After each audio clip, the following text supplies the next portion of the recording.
When an electronic design is first produced, it's often useful for the designer to be able to check that that design works reliably over the full range of intended operating conditions, so changes in supply rail voltage, temperature, and other things like that.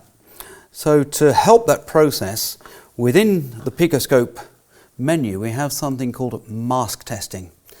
So if we open up the mask test menu, we see that we can add a mask. And what we're going to do is take the incoming waveform that's there on channel A, and we'll take that as a known good waveform, and from it we will generate a mask, which is an allowable limit around that mask that we can test successive masks against.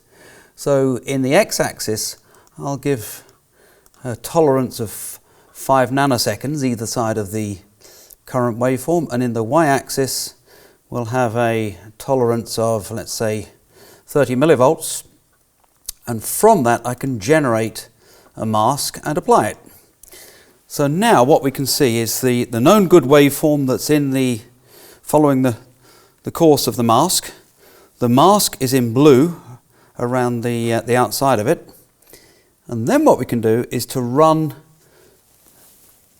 the scope so it acquires multiple waveforms, and if there are any violations of the mask, which almost immediately there have been a few, first of all we see that there is a yellow trace in the area of the mask where the violation occurred.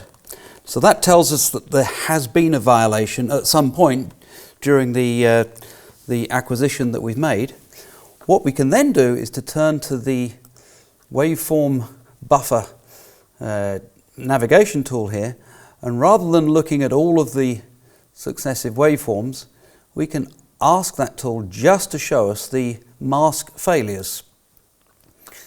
And doing it that way, we can see only those waveforms that violated the masks, and it will ignore everything else.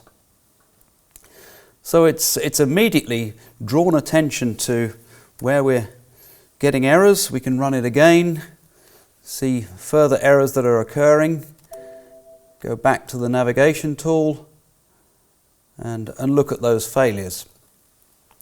Now, associated with that, taking that a little bit further, what we could do is to associate the mask failures with something on here that is called alarms. So with an alarm, what you can do is on a mask failure is to take an action, and the action could be to beep so that we alert the user that there has been a failure of that mask, or do something a little more sophisticated.